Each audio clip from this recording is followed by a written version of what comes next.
بسم اللہ الرحمن الرحیم۔ السلام علیکم۔ جب ایسا ہوگا تو پھر ایسا ہی ہوگا۔ پاکستان کی مشکلات کا شکار سرفراز احمد نے مشکلات سے نکالنے کے لیے سر توڑ کوشش شروع کر دی۔ گزارش ہے اس مختصر ویڈیو کو آخر تک ضرور دیکھیں، اس ویڈیو کو لائک کریں اور اس ویڈیو کے متعلق کمنٹ سیکشن میں اپنی رائے کا اظہار ضرور کریں۔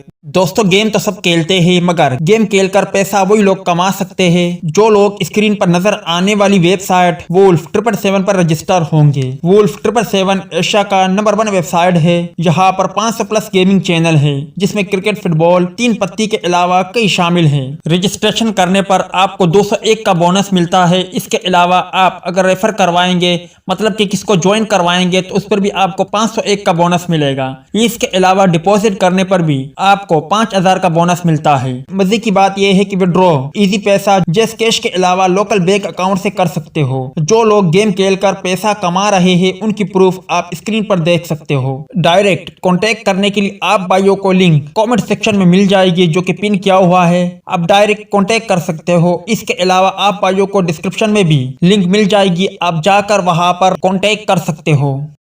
دوستو نیوزی لینڈ اور پاکستان کے مابین پہلا ٹیسٹ میچ جاری ہے۔ اگر پاکستان کی پہلی اننگز کو دیکھیں تو پاکستان نے پہلی اننگز میں 438 رن بنائے، جس کے جواب میں نیوزی لینڈ کی ٹیم کی بات کریں تو انہوں نے 612 رن بنائے۔ ان کے 9 کھلاڑی آؤٹ تھے کہ اننگز ڈکلیئر کر دی۔ اب دوسرے اننگز کی بات کریں تو دوسرے اننگز میں پاکستان کی ٹیم مشکلات کا شکار ہے، تاہم پاکستانی بلے باز کوشش کر رہے ہیں کہ کس طرح اس میچ کو ڈرا کرنے میں کامیاب ہو جائے۔ پہلے اننگز کی طرح دوسرے اننگز میں بھی عبداللہ شفیق ناکام رہے اور 17 رن بنا کر آؤٹ ہوئے۔ شان مسعود کی بات کریں تو شان مسعود نے بھی غیر ذمہ داری کا مظاہرہ کیا اور وہ بھی 10 رن بنا کر آؤٹ ہوئے۔ نعمان علی 4 رن بنا کر آؤٹ ہوئے، تاہم بابر اعظم کی بات کریں تو بدقسمتی سے بابر اعظم بھی اس اہم میچ میں، مطلب کہ اس اہم موقع پر 21 گیندوں پر 14 رن بنا کر آؤٹ ہوئے اور یہ پاکستان کی ٹیم اب کافی زیادہ مشکلات کا شکار ہے۔ تاہم پاکستانی بلے باز کوشش کر رہے ہیں کہ پاکستان ٹیم کو کس طرح اس مشکلات سے نکالے۔ آپ بھائیوں کو کیا لگتا ہے، کیا پاکستان کی ٹیم اس میچ کو ڈرا کرنے میں کامیاب ہو جائے گا یا نہیں؟ اس حوالے سے کمنٹ سیکشن